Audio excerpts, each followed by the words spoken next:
Hi, and welcome back to Boss Wife. I am your host, Ebony. Here is where you will get your motivation for the week.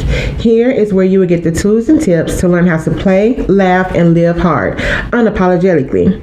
Here is where you will learn how to erase the lines of the box because you realize you cannot be contained.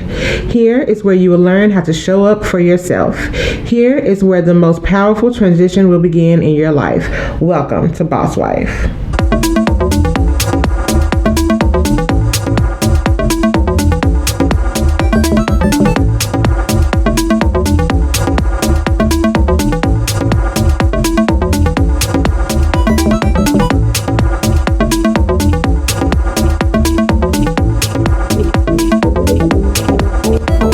Hey guys, and welcome back.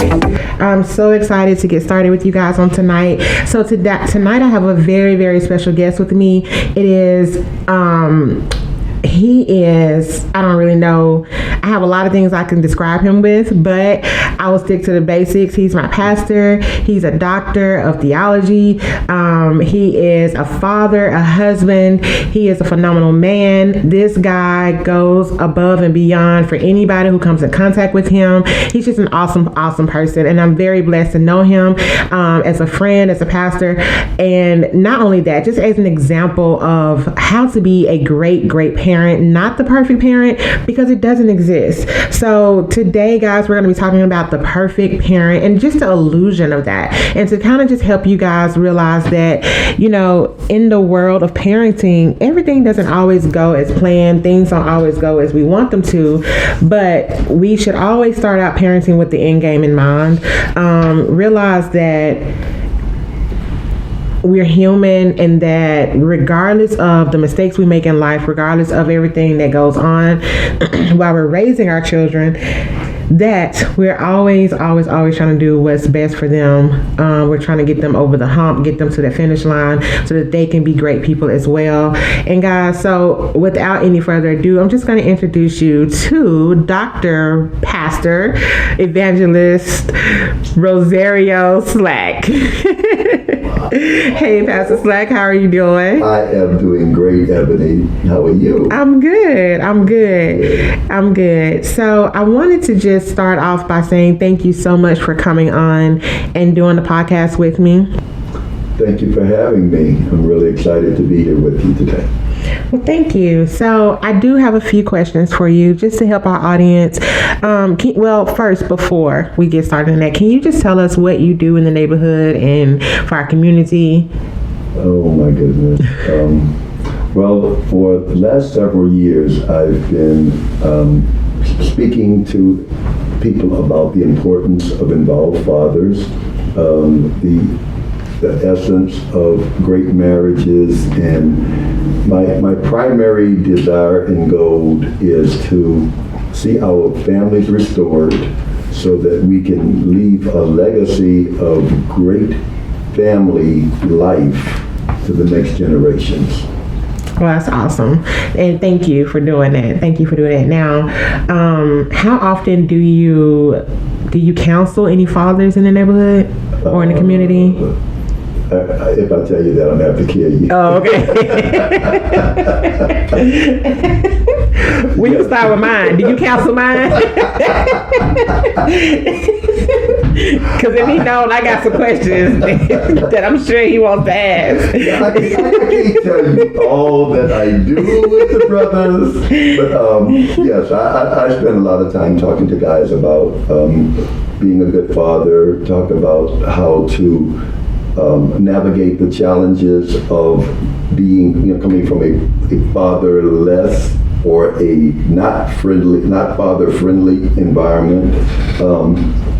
And, even guys that had an active father involved, sometimes there are external situations and circumstances that pull them away from what they know. So yeah, I spend plenty of time talking to guys. Okay, well, awesome. And because I asked that question because I want to put, the myth to bed that, fathers don't seek help and fathers don't try to go above their own knowledge. And, sometimes we look at men as just one dynamic of raising the family. We don't look at their whole involvement that they contribute to the family. So I just wanted to put to rest that yes, our guys are interested in doing the best thing that they can do for their kids, not just going off of their own knowledge. They're not just leaning on their own understanding or leaning on what they've seen a father be, but they're actually trying to be better for themselves and for their children. So my first question to you is, do you think that there is a fear of being a parent? Or if there is a fear of being a parent, like what do you think that fear is? Well, I think the fear of messing your child up. I think there's a fear of messing our children up. I agree. I totally agree. Yeah, I mean, it's an unfounded fear because there's really life is a bunch of choices, regardless of what's going on in your past. That's true. Each individual is going to have to make a decision how they're going to live. Yep. But I think there are two extremes that we encounter as parents. The fear of being over-involved, not being healthy in allowing our children to stumble and make some mistakes. We don't want to see them make any mistakes. We don't. So sometimes we're overly involved and overly protective and unrealistically involved in their lives. That's true.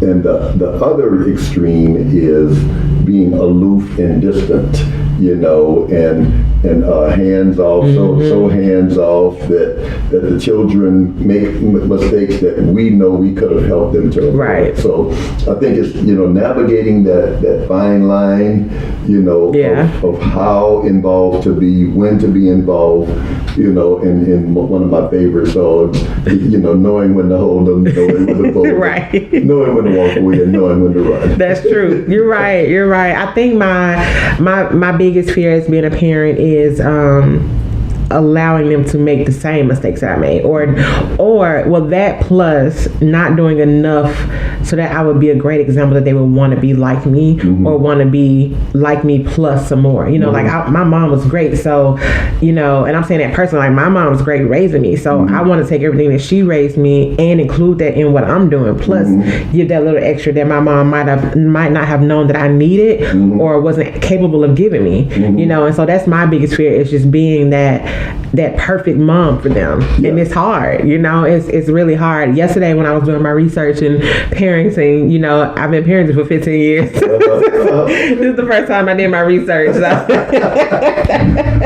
Well, that might be telling you something right there. Right. Well, I've always had the real grandmother. Like when I was born, my grandmother was in her 60s and 70s and 80s. So I've always had that wisdom behind me. I didn't have to do my own research. I'd say, hey, grandma, what am I supposed to do? And she knew exactly what to do.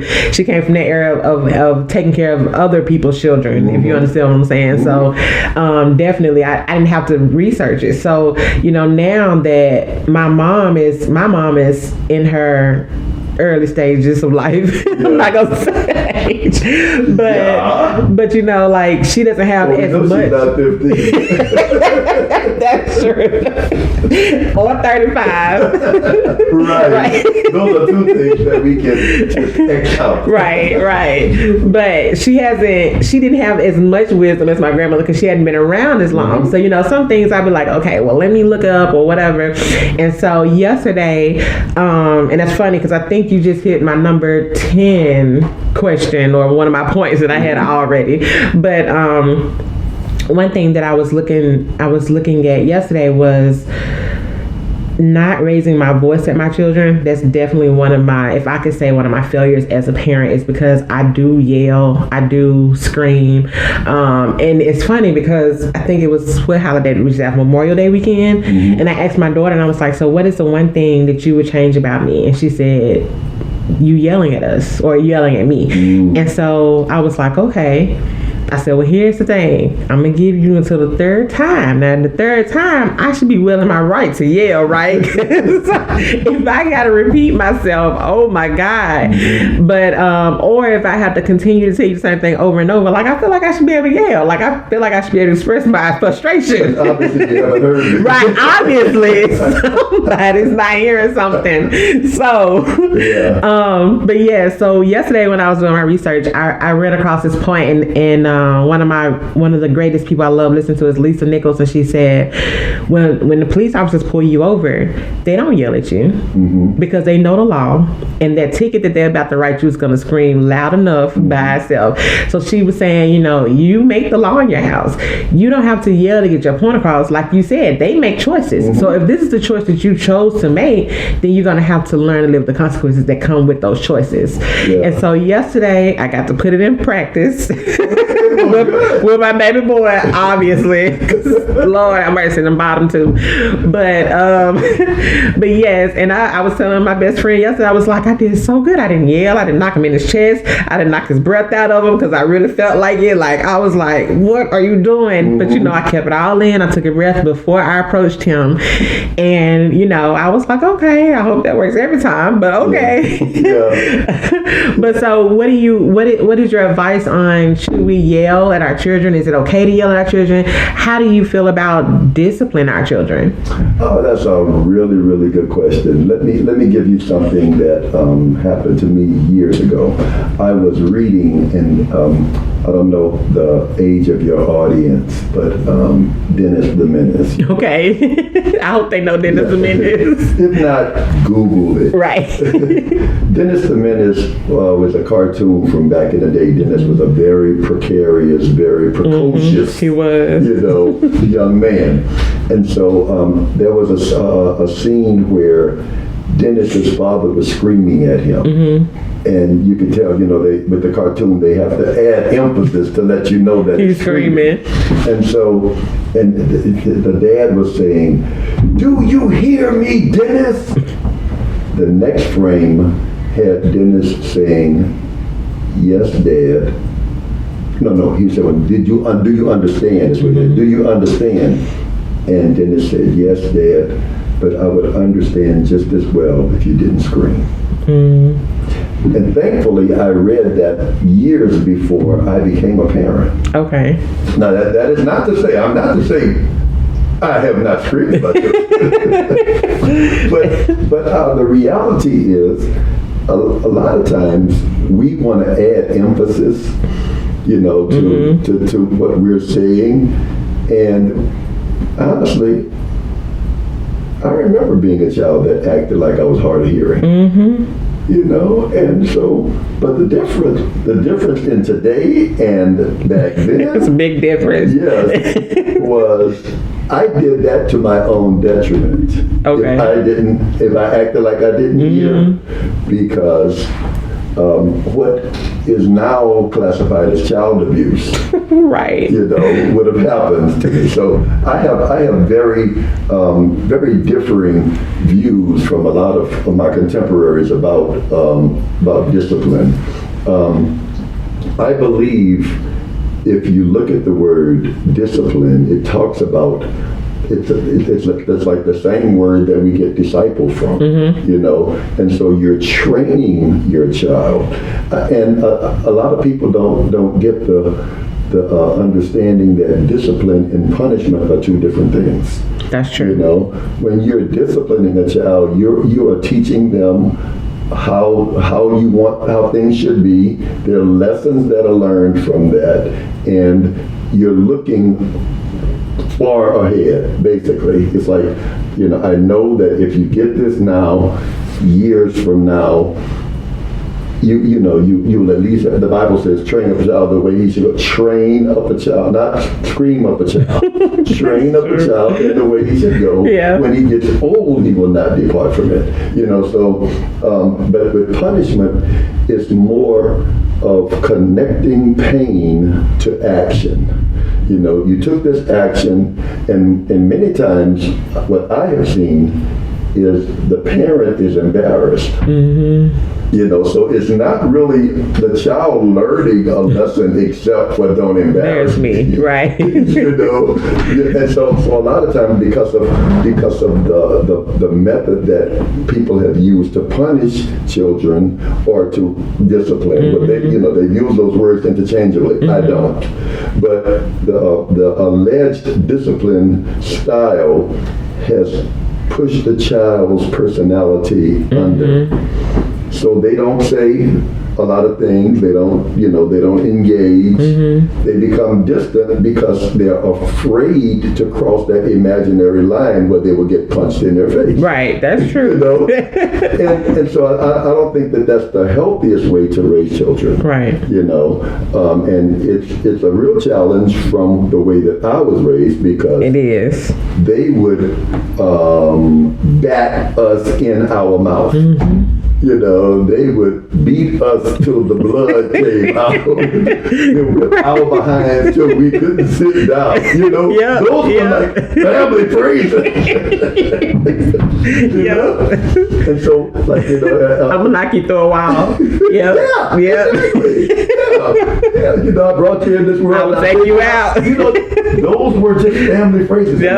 And so we were raised not only in the fear of God, but in the fear of our parents. Right. And sometimes that fear manifested in different ways. So that's why when a child often went off to school, they could pull their mask off and be who they really were, because they didn't feel the freedom to express opposition or disagreement or anything to parents. And that's a tricky bag because you don't want a mouthy kid either. Right, that's true. You don't want to raise a kid that doesn't understand that there are lines of authority that should not be crossed. But like you said, when the police stop you, that's not the time to really be mouthy. No, it's not. It's like, that's true. It's like, that's true. Shut up and escape this with your life. Yep. And the funny thing is, my grandma used to always say, "I'm gonna beat you so the police won't have to." Yeah, right. So it's like, I'm torn. I understand. I'm torn too, but it's like I don't know. My son years ago. I can't remember how old he was, but he said something about, we were in a discussion, and I said, "Boy, I will whip your behind." And he said, "Well, I don't have to worry about that because that's child abuse." I said, "Will, don't bring terms into this house that you do not know the definition of." Right. I said, "I will call the police and have them come observe me whip your behind." It's so interesting because a lot of people, because of the myth of child abuse, they back all the way up to the other side, and so the kids are running the house, because just like Will said to me, that's child abuse. I'm like, don't bring those terms in here. I know what child abuse is. Right? They don't know. They don't know what child abuse is. Yeah. I'm going to show you that this is discipline. Right. And even one day we were doing a session here in town. I think at the Carver Center or somewhere, and one of the parents was talking about her concern about not being able to discipline her child, and there was a policeman on the panel. Okay. And the policeman said, "Let me straighten this out right now." Yeah. That whipping your child is not child abuse necessarily, and he went down the whole thing, and I would really implore your listeners to investigate what is really child abuse. Do I really know? Because there are some children that need a little extra. They do. That's true. Some children, all you have to do is give them the look. And so you got to know when, and let me go back to that Bible verse that I read. Train up a child in the way he should go, because there is a particular bent, and that text talks about in the Hebrew that there's a particular bent that your child leans toward. Each of your children lean toward a different bent. So you can't just have like this one umbrella of discipline. This No, is you just can't. the way we do. That's you true. know? And of course, it's going to feel unfair to the child. You know, if you've got to discipline this one, you got to take the phone away from this one for a month. You got to let this one not do television for a month. You got to tell this one you got to go to your room. My mom used to tell us, go to your room. That was discipline for me. But for Kenneth, it was a safe haven because he's an introvert. He already didn't want to be around Right. people. That's what he wanted anyway. That's what he was trying to get. He was like Bro Rabbit, you know, threw him into the frying, you know. And so it's, you got to just learn your children, and you got to observe your children so that you can do what works with each of them. Okay, you're right. And You're it takes right. time. It does, and I learned that early on with my kids too. My older two, yeah, they're the kids I can just look at. You know, I don't have to yell at them. I don't have to touch them. You know, but them babies too, they need a little extra. So I learned that early on as a mom. So what do you think? Are there qualifications of being a parent? Yes. You mean to be a good parent? I mean, I really think you know what it takes to be a parent. I don't think everybody knows what it takes to be the qualifications of being a parent. Well, the qualifications. The qualifications of being a Okay, parent. the qualifications of being a parent is to have a child. Okay, that's true. So, what are the qualifications of being a good parent? I think you have to observe your environment, you know, and know externally, you know, what's appropriate, you know. But you also got to observe your child, and first of all, be a good example. That's what you were saying earlier. Be a good example, and recognize that more things are caught than taught. You don't have a lot of things. You can lecture. I remember one lady that was really getting she was getting me told about her child that just didn't listen to her, you know, and she said like different things, like, you know, like he smokes and he does this, and I said, really? I said, you smoke? And she said, yeah, but and she told me her age. And I said, yes, and he's headed that way, you know. And so if you're going to tell me that you started smoking today, Right. that's a different thing. That's true. And so I asked her this, and I said, have you ever sent your child into the kitchen, because this was way back in the day, Yes. to light your cigarette? Yep.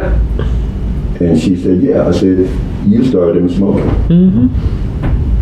And she looked at me, and she was, you know, of course, really, she did not like it. Right. But hey, I mean, the reality is you've got to do what you expect your children to do. Yep, that's You true. know, if you don't want your children to scream, don't scream at them. That's true. That's true. If you don't want them to be conniving, don't let them over you. And the bad thing is that we don't recognize that they monitor our phone conversations. They do. Mine even asking who I'm talking to. And I'd be like, you don't pay my phone bill. Why are you asking me my Why you have to business? report to you? Right. Yeah. But that's true. They do. So it's like, you know, we have to do the things that we want our children to do. We have to be the example that we'd like for them to follow, Yep. you know. Because we're their first example. And so another qualification of parenting is to recognize that you don't have all the responsibility of raising this child. Oh my God. Can you say that one more time? You don't have, it's not your full responsibility. It's not. It really does take a village. It does. None of us have every quality, every We don't. positive characteristic. We've got to put them in places where they're people, and it goes back to the observation thing. You know, if you observe that your child is athletic and you're not, it's more than taking them to practice. It is. You know, It is. You've got to let them be involved with people who can mold them in that arena. That's true. You know, if they're musical and you're not, you've got to, it's just that I think that's one of the characteristics and the qualities, to be observant and then to take appropriate action. That's true. You're right. I totally agree. I'm surprised at that. Agreed. It's all right. Total agreement. It was a special day. Well, that's for today. Yeah. Podcast talk. Okay. Right. Okay. So, I mean, I totally agree. I think one of the biggest struggles for me and my husband is having the village, because I don't have family here, and it's hard. And that's where my church family comes in a lot, and my auntie, and because it is hard trying to make sure that they have everything that they need. I remember my daughter, I don't know, I think she's maybe in the not the fifth, she had to be like in third or fourth grade, and my girls have long, beautiful, thick hair, right? So I remember she went to school with these ponytails. She got in my car with one ponytail, and I knew I just knew if I got her out of my car in my house, somebody was going to jail. Because I was like, what happened to your hair? Oh. She was like, well, I tried to fix it and I couldn't fix it. So she just cut it off. She just cut off a whole, and I mean, not halfway. She chopped it where the rubber band goes. Whoa. I couldn't braid it for months. It was that short. And I was like, I was devastated. I was like, what did you do? So I called my aunt and I was like, listen, she got to come to your house for the next 2 or 3 days till I calm down, because it's not going to be good for nobody if she comes home. But I said that to say, yes, it does take a village, because sometimes as a parent, we need that extra help. We need a break here and there. We need to say, hey, I don't know what to do with my child at this moment. Can you help me?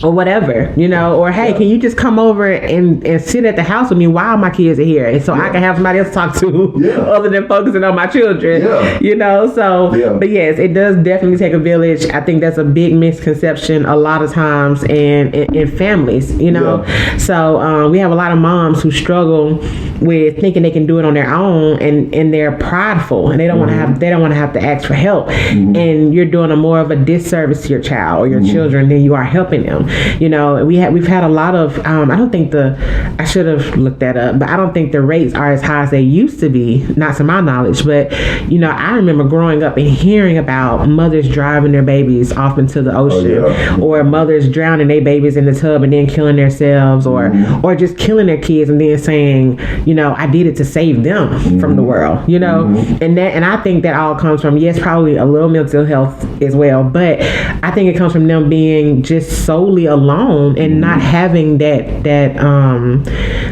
community, so but yes, it's overwhelming. It is very overwhelming. It has great potential to drive you. It does. Great potential. Great potential. What do you think are the expectations of a good parent? Okay.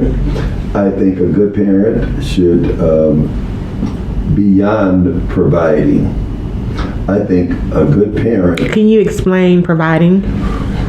Because let me tell you why I asked you that. Okay. In the 30s, I believe from, I'll say 26 to 26 to maybe 36. I think our idea of providing for our children are the new J's, the new Xboxes, the new P2, whatever they call it, SPs, whatever. I forgot what they call it. The PlayStation. Yeah, there you go. PS. I don't know just buy. Right. The new iPhone that hits the market, the new hair, the new what they know, the top nails, and I think now that is the new myth of providing for our children. So can you elaborate on providing? Absolutely. I think that the children need food, shelter, and clothing. Right. Not necessarily $200 shoes. Yeah, they don't have to eat steak every day. They don't have to live in a 9,000 square foot house. That's true. You know, they don't have to have their own 800 or 900 square foot room with the 1,500 square foot playroom Right. outside of their room with the 85-inch television. In there. You know? Yeah. And I think that that we have to recognize that what our children need primarily is us. Mm-hmm. They don't need those things. They want them, Mm-hmm. but we have to provide a good example. Mm-hmm. We have to provide their emotion. We provide their emotional health, their spiritual health. We've got to help them financially. Help them financially, and we've got to also help them, like did I say emotional, economic, you know, and spiritual and physical. We've got to teach them how to take care of their bodies, and so that's the providing is the example of a healthy person, you know, and the thing that they can't, of course, physically do Right. at their age. But I think a lot of times we have to get in touch with our own psychological damage, you know, and that there are some things that we want to give our children that really doesn't have anything to do with them. I totally agree with that. I 100% agree with that. That's like, I just want them to have it. Yes. And then you get married, people say, why? Yeah.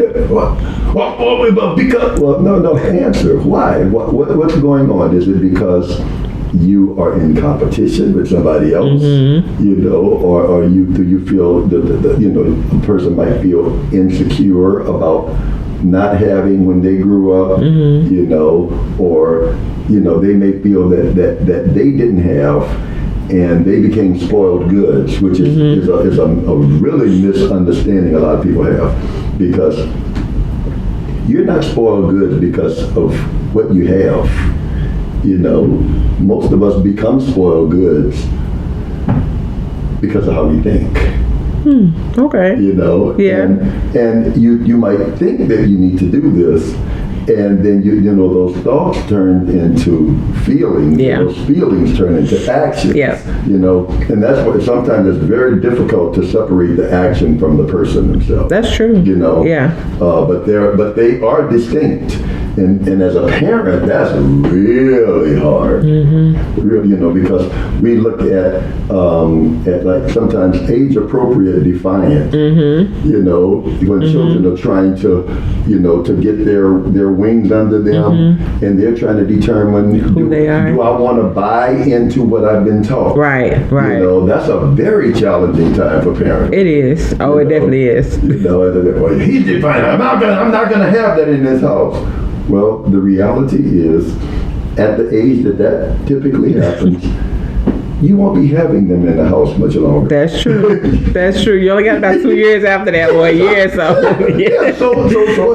So anyway, I might be going off topic. No, you're fine. You're fine. But yes, the expectations of a parent is what we were talking about. Yeah. To observe the behavior and to provide as much corrective behavior and good example. And you asked me about providing. Yes, providing is to Three hots give and a cot. to them what they need. Right. Not just what they want. Right. And you're right. I was definitely spoiled. I don't know if I was spoiled goods. No. I couldn't You couldn't tell. You did that so well. But I was definitely spoiled, and Is my that past tense? past Do I need to talk to your husband about this? probably. Yeah. But I was, and so when I started having kids, it wasn't the clothes or whatever. Like, I didn't have a particular thing that I just had to get them. It was just the fact that it was whatever they wanted.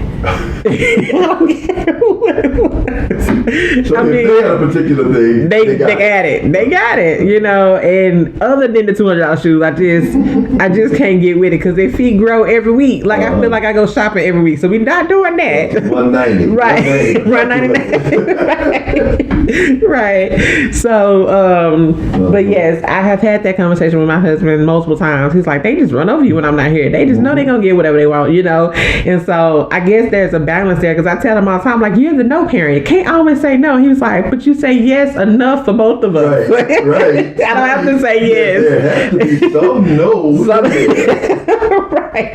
Right. And I think it's hard because I have 4 kids, and it's like I'm trying to overcompensate with each of them, because I feel like, okay, you didn't get to have that one-on-one time because my kids are so close in age. So it's like, okay, let me give you what you need. And then I feel bad if I don't, if I'm not able to buy something that they really, really want, or, get them involved in a certain program that they really, really want to be in.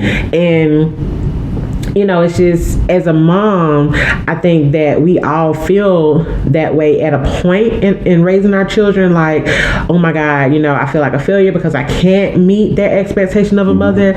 And yes, I do know it is unrealistic that you cannot, but I feel like there was a point, and I tell my husband this all the time, there was a point in my childhood, I think I was maybe 16, but I think I was 15, and the whole year, my birthday came, I didn't really have a want. My Christmas came, I didn't really have a want, and he was like, I don't think there was ever a day in my childhood I didn't want something. And I told him, I was like, I remember thinking, I don't want anything, because I had everything, but I was also the only child. That's the difference. Whole big difference. Right. That's the difference, And so I personally don't see anything wrong with giving my kids everything that they want. I don't, but I do know that there are boundaries, and I do know that I do have to teach them some things. That's just my own personal feeling. I'm not saying I give them everything they want, but I feel like there's nothing wrong with giving them everything they want, as long as there's a balance of teaching them right from wrong, and they know, that life isn't this. I'm not life. I'm mama. Okay. So when you get outside of the door, life ain't gonna give you everything you want. And I make sure that I teach them that anyway, But anyway, that's all I was saying. My uncle has a rule with his boys that we couldn't buy them anything unless they earned it. So, it was hard for my grandmama. It was real hard, because my cousin Lil Tony, he was a second grandchild. So, I was spoiled rotten, and then here comes another one. And then here comes another one, and she can't do everything she did for him, because my uncle was trying to instill in him, no, they have to work for anything, whether it's birthday, Christmas, or whatever. They have to earn whatever they get, So I definitely appreciate the way he raised his boys. I appreciate the way he raised his boys. I wouldn't raise my kids that way, but I do. And I know that everybody has their own teaching style, but I was asking you to elaborate on providing because I don't go over extreme, but I still do have that itch that I'd be like, I really wish I could give you everything you wanted, and even if I do believe, even if I had the means to give them everything they wanted, I don't think I would, because I don't want them to be like, okay, well, you owe me this. And I think a lot of kids grow up today and they feel entitled because they feel like everybody owes them something, because they were always given whatever they wanted. Right. And I don't want my kids being entitled, so but yeah, so that was just my point that I was trying to make. What do you think every parent needs? Patience. Definitely. Patience. Wisdom. Yes. They need a support system. They need someone, people that they can be transparent with, but also they need people who are going to tell them the truth and not just tell them what they want to hear. Compassion, love, and patience. And I think each parent needs the benefit of a counterbalance parent, sort of like what you were talking Yeah. about earlier. That yes can go to the extreme, just like no can go to the extreme. So I think there needs to be a way that we're checked, but also that we have the ability to check somebody else. Yeah, definitely. I totally agree with that. You already hit my other point early on about the choice, giving children choices and allowing them to have the freedom and not totally taking their creativity and their expression out of them. Do you think that you can go too far with allowing, I know you say you don't want a mouthy child, but do you think that you can go too far with allowing your children to have the choice in speaking their mind or being creative or experimenting or I think absolutely not I don't think it, I know it. Okay. I know that that children, I say this regularly, the problem with youth is that it's wasted on young people. That's true. Now that I know all that I know, I don't have the energy to do what I know. Right. But when I had the energy, I didn't have all the knowledge and the wisdom, And so, children need parents as a buffer from what their perceived reality is to what is going to be the long-term consequences of their decisions. And so if we as parents just go along, who's the parent? Right. And many parents are being parented by their children. I totally agree with that. The children are telling them that the children run the house. The children, can determine what they're going to do and all of that, and they don't have the capability to make those decisions. One of the things with my youngest child, even as I sit here now, I can't remember Taylor going through the goo-goo gaga stage. For just about as long as I can remember, which is all of her life. When she started talking, it was like sentences. Oh, wow. Yeah. And so I used to make the mistake that just because she could articulate a sentence, that she knew what it meant.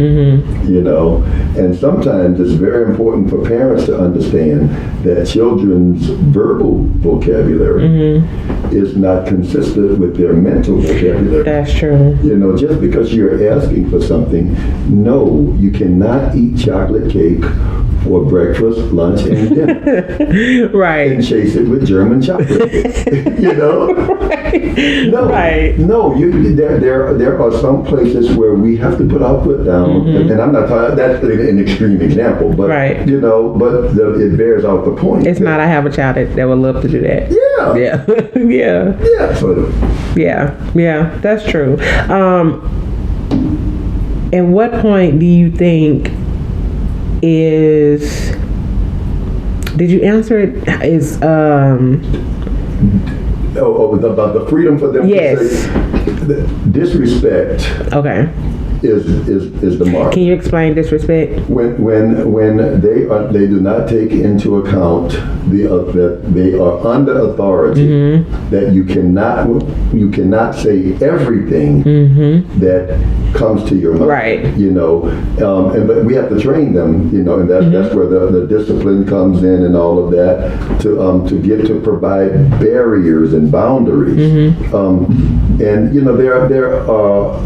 There are unseen boundaries, and then there are negotiated boundaries. Right. And you can, I think it's okay for you to tell the child, I don't have any problem with you, you disagreeing with what I'm saying. We can talk about it, but we're not going to talk. We're not going to call names. You know, we're not going to scream. You know, you set the parameters for their ability to dialogue, and some parents see any kind of dialogue as disrespect. You know, I grew up in an era where children were seen and not heard. Right. Period. I was going to say that. Exactly. Period. Yep. Children don't get in grown folks That's discussions. true. Yep. All of those things. And there is a benefit to that because some grown folk discussions, They didn't need to be involved they in. don't need that. Don't.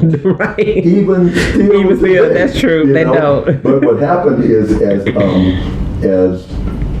parenthood started, the age of parents started going lower and lower and lower and lower.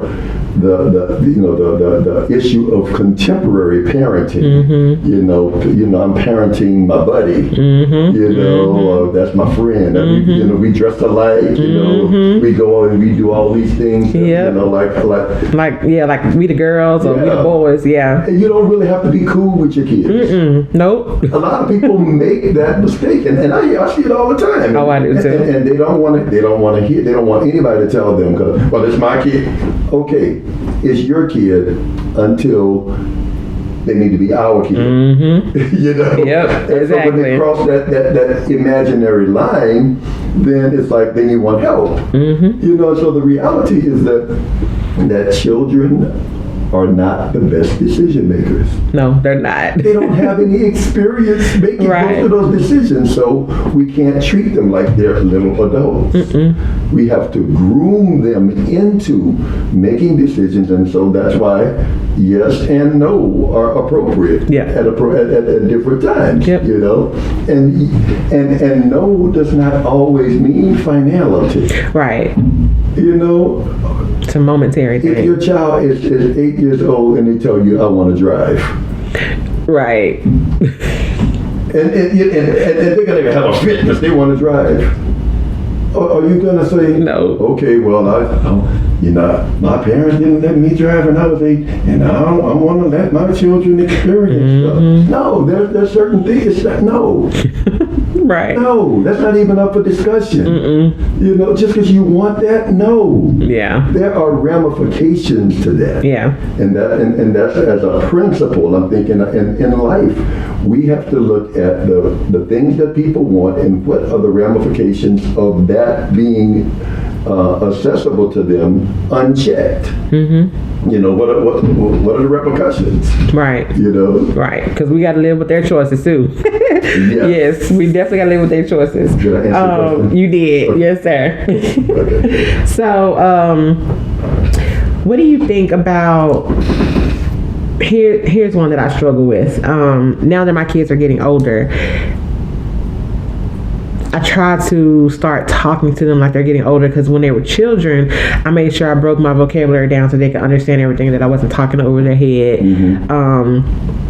So now they're getting older, I cringe every time I have to have a more mature conversation with them, you know, so about boys or about clothes or a certain, you know, outfits or makeup. Even though I have a modeling studio, you know, I'm like, we can practice and play with makeup there. You know, if you have a show, I'm fine with you putting on makeup. If we're going to the grocery store, no, ma'am, you can't wear no eyeshadow. You know, I got a 12-year-old and a 14-year-old. You don't need nobody looking at your eyes. Your eyes don't need to pop for nobody's attention.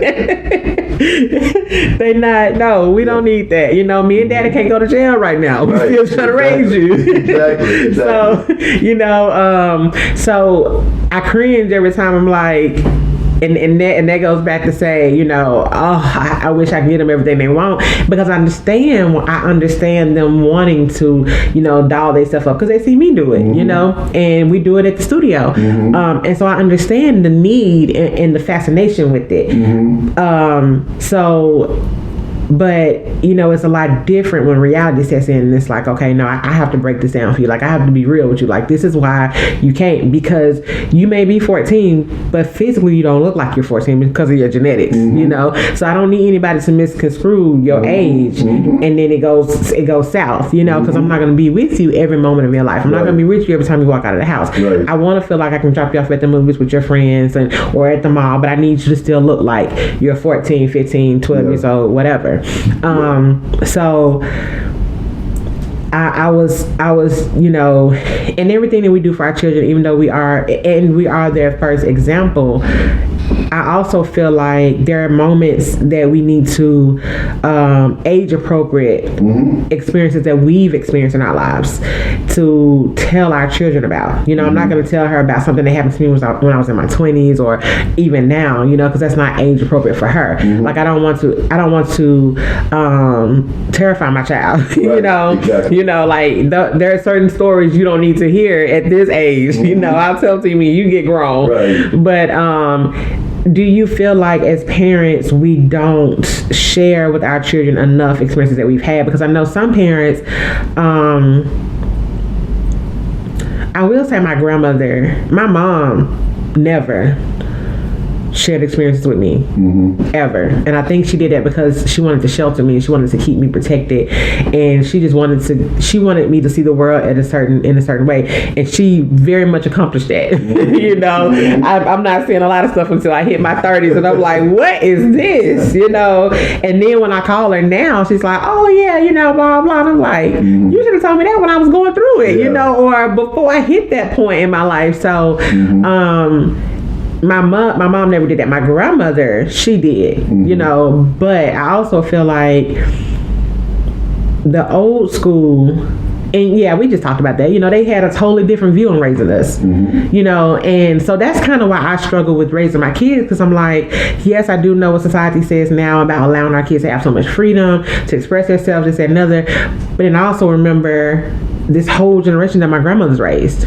All these successful people who are now living their best lives was due to the way that she raised them. You know, because my grandmother was the matriarch of our family. Everybody dropped their kids off at Aunt Sid's house. You know, especially if they were having problems with them, you definitely went over to Aunt Sid's house, you know? Right. So, how do you view, I think I just said a whole lot in that though, but the question was, do you think that it is okay to share some of our age appropriate experiences with our children and at different stages?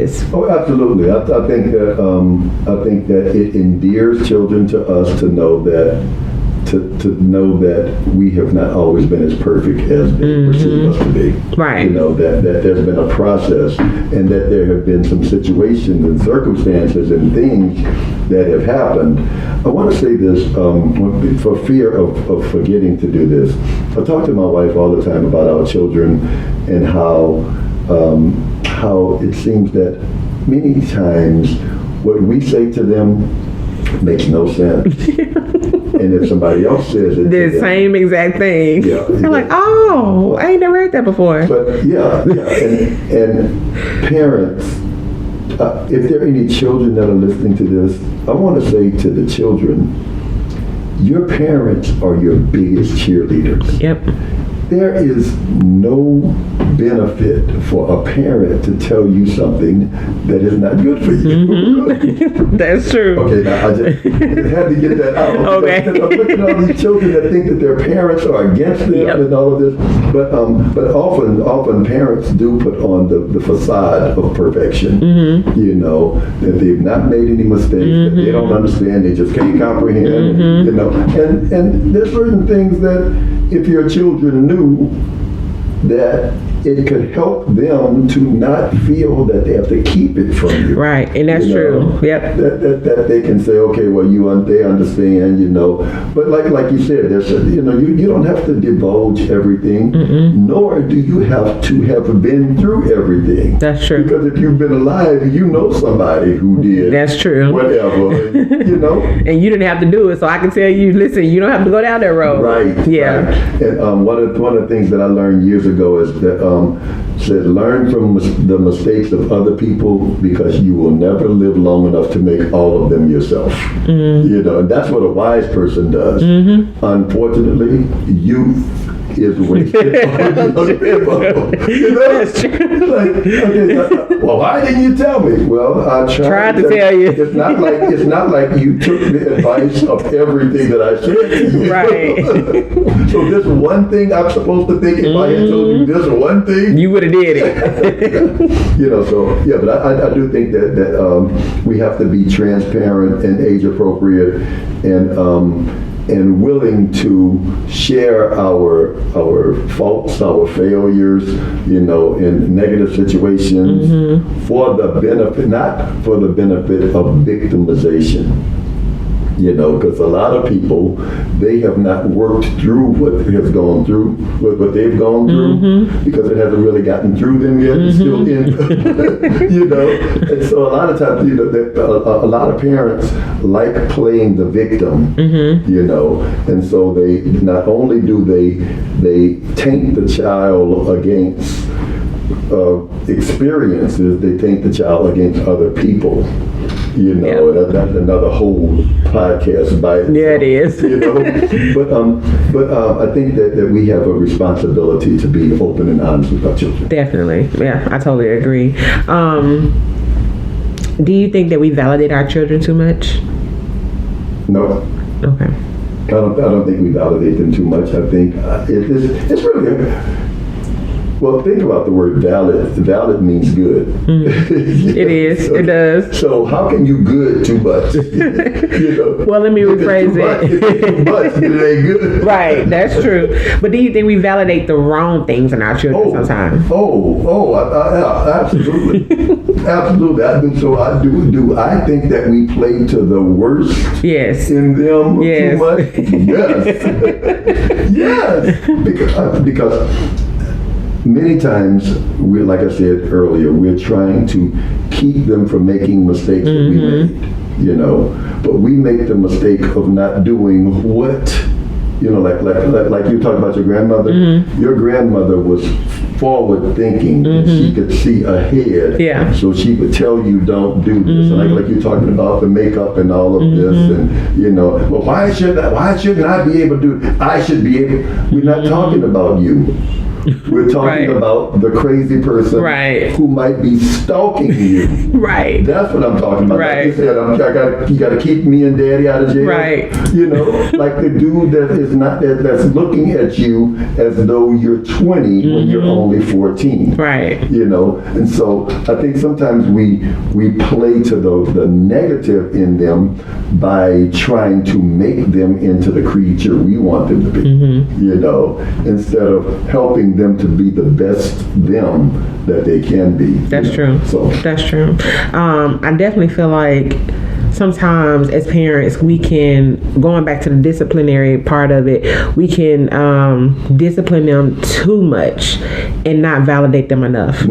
I think that sometimes, and even me and my husband, we had to go through that with my baby boy, because you know, my 4 kids are they're so totally different. So my baby 2 are like night from my older 2. You know, they're like day and this is night. So it's like a total difference, you know. And so with my baby boy, when he came along, he was into everything. He was rambunctious, even at school. And it was like, you know, we would get calls all the time. And it was like, and I just felt like, I told my husband, I said, I feel like we've taken so much from him. We've whooped him too much. We've scolded him too much. I think there was one week he did something wrong every day, all day, and I was like, okay, you know, like, just go on, just do whatever, you know. And my husband was like, so we're not gonna punish him? And I'm like, but I feel like he's on punishment every day. I think he's been on punishment for the past 3 years, you know, like, so, and so I, you know, we started having a conversation. Okay, yeah, you're right. We need to say, you know, you did this great, even though, you know, you were helping out in the class, you were doing this, you did your work, but you still can't get up and aggravate everybody else when they not done what they were, you know. It's like you're a great student, but you got to sit down at the same time, you know. So I think sometimes we get lost in, some of us rather, because I don't know if the younger parents are doing that or not, discipline, whooping their kids or whatever. But I think sometimes it's easy to get lost in disciplining our kids and trying to make sure that they're so perfect that we don't say, "Great job, you know, you did this, is awesome. This is powerful what you're doing," or "I'm so proud of you." One statement is that I made sure I took a note of is what gets celebrated gets repeated. And I didn't know that until yesterday. And I mean, I know that I'm gonna say this, I've never heard it stated that way, because I know when I was potty training my kids, I knew to say, "Oh my God, you're so awesome, you did it, blah blah," and I knew to do that every time so that they would feel like, "Oh my God, I gotta keep doing it because my mom really likes it," you know. I get a sucker every time I go to the party or whatever. Right. You know. I just never heard it. And I think after we get our children through, okay, you know your ABCs, you know your numbers, you know how to go to the potty, you're not waiting in the bed at night no more, you know. I think after we get through that training stage and now we're raising them, we don't do that as much anymore. I know I don't as a parent. I don't say "great job" or whatever. My kids are in sports and they're in arts and stuff like that. So of course, you know, I'm proud of them when they do shows or they win their games or, you know, whatever. But then that's it. It stops there. When we come home, I don't say "great job for cleaning up the living room" or "thank you so much for doing the kitchen" or, you know, "thank you for taking the dogs out." I don't practice that anymore because I feel like I don't have to, you know. So, what are your thoughts about that? It's interesting. I will tell you that I think a lot of times we have not been trained to do that. Let me give you a perfect example. And you're going to be able to associate with this immediately. Your dog. That's true. That's true. It's like, it's like, yeah. Okay, so he peed in the right spot and he gets a treat. Yep. Why does he get a treat? Because you want repeat behavior. That's true. You do. Can I just say duh? Duh. but it's because we don't really practice that as in human behavior. Because we think they should know better. I mean, these are my kids. Right. And, they live in the house with me, so they know. But I go. Right. No, they don't. That's true. They don't and that's the training process. Right.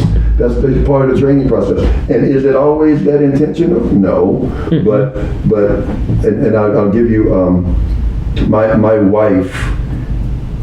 She will, up until this day, like last night, for example, I told you that we went to take my grandpup.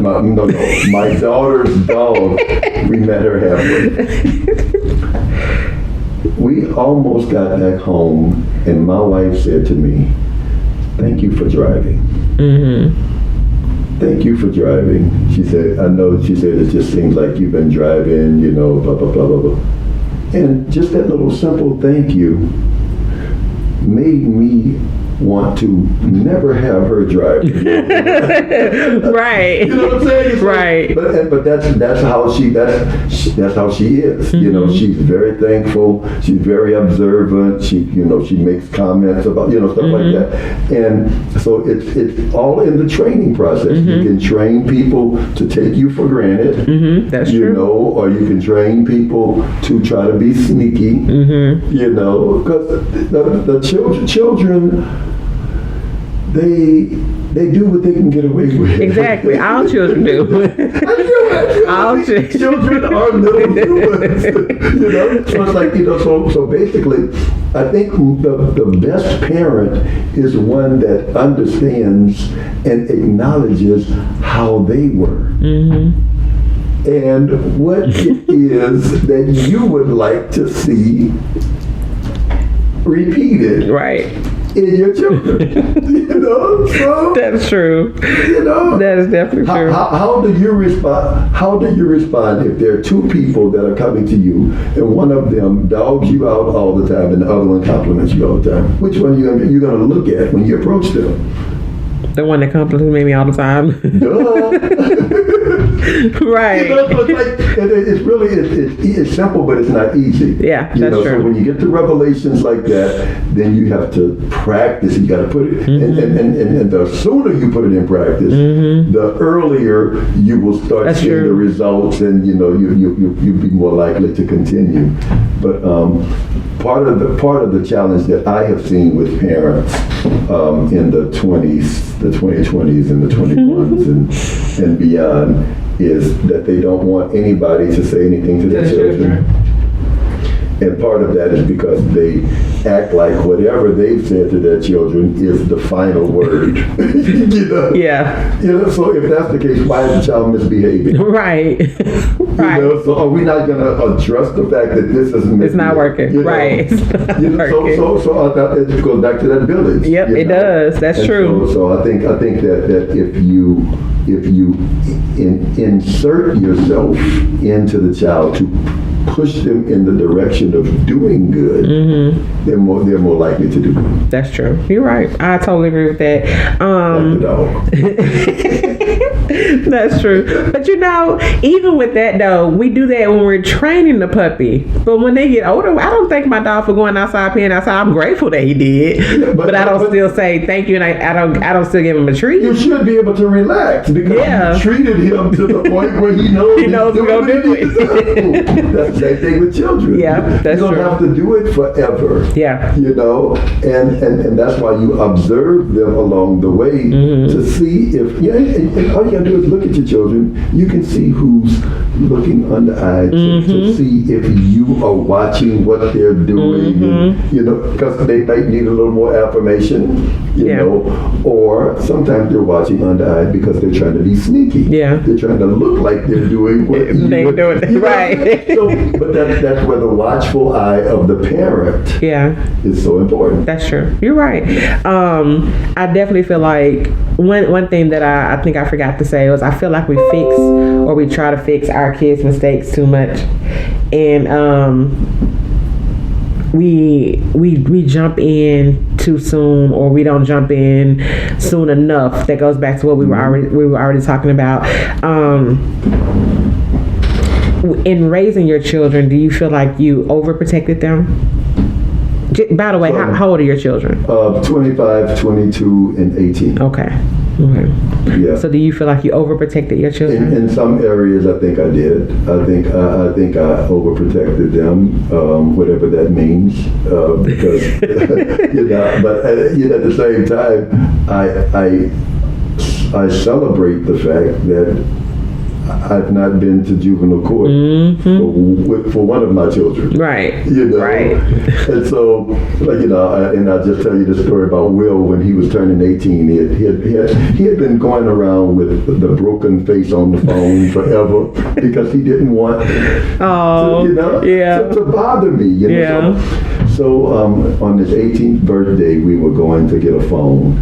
And so I took him to the store. I said, you know, go look around. And about two minutes later, Will was standing back next to me. I said, did you find a phone? He said, these phones are too expensive, you know.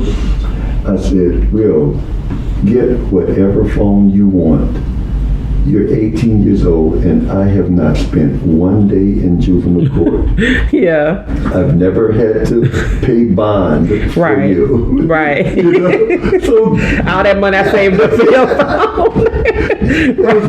you saved me all Right. that, but now I can buy your Right. phone. You know, but it's like I think sometimes we have to recognize that, you know, that our children deserve some stuff, but also there's some times when we have to say, I could do it, but I'm not going Right. to. You know, because another child would expect Oh yeah, definitely. something, and then you have to teach them lessons too. So it's going back to the parenting. You can't parent all your children the Same way. No. And you know, of course, you'll be castigated for that. Yeah. Oh, definitely. They definitely gonna remember. But you're the adult. You got to be able to take it. You know? Yeah, you do, and that's part of parenting. Yeah. That's one of the qualifications. Thick skin. That's true. Put that on the list that I didn't ahead and put it I will. earlier. So, is there anything that you want to say to the listeners as being a parent, a father, a mother? Any advice that you want to give first-time parents? Oh, there is one thing that I did want to say. I just realized yesterday that this was my first time being a parent. Really? I did. The fourth time? First. Well, yeah, it's the fourth. But Understood, yeah. yes. Yeah. It's my That's a first revelation. time. It is a revelation. It's the first time I've ever parented a 15-year-old and a 14-year-old. I parented a 13 and a 12-year-old. Right. But this is my first time parenting a 14 and a 15-year-old, you know? And I had to realize this is the first time that they've ever had a mother. Right. I'm the only mother that they've ever had. My husband's the only father that they've ever had, you know. So I did, and when I came to that realization, I was like, oh, okay, I can breathe. Yeah. Because when I go on a job and I'm training and it's the first time that I've did something, there's a grace period there. Yeah. You know, I don't get reprimanded for making a mistake. When you're driving, when you're taking a driver's test, there's a grace period there because it's your first time behind the wheel. You know, and yeah. Let me say something about that. Yes, sir. When I went to get my, you know, when you do the driving part of your driver's license, now this is way back in the day. When I got behind the wheel, I pulled out in front of a car. Oh no! Did the car hit you? No, it didn't. Oh, okay, good. So I mean, when you were talking about that the first time, I'm sorry. That was your first. But the guy gave me my driver's license anyway. Well, that's good. That was grace. That was grace. That was grace. Yeah. That was grace. It didn't have to do with my great ability. Right, but he knew you were capable. Yes. Yep. He That's saw all the it rest is. of what I did. Yeah. And I was not judged by that first mistake. That's Right. good. That is a good one. That is a good one. Go ahead. So yes, I did. I was able to breathe because I was like, wow, I just realized this is my first time doing this, Yeah. you know? And so now and I think we all know that, you know, on the first baby you practice. But after that second, third, fourth one come along, you a pro by then, you know, they can eat dirt, drop their pacifier on the street. You just pick it up, dust it Right. off, give it to them. They'll live. Right. But yeah, so, you know, I just wanted to let the parents know that, you know, this is your first child, this is your first teenager, your second teenager, whatever, you know, and even in that, this is the first time that I'm raising a Ebony Jr. Or this is the first time that I'm raising a Daryl Jr., you know, because like I said, my first two and my second two are like night and day.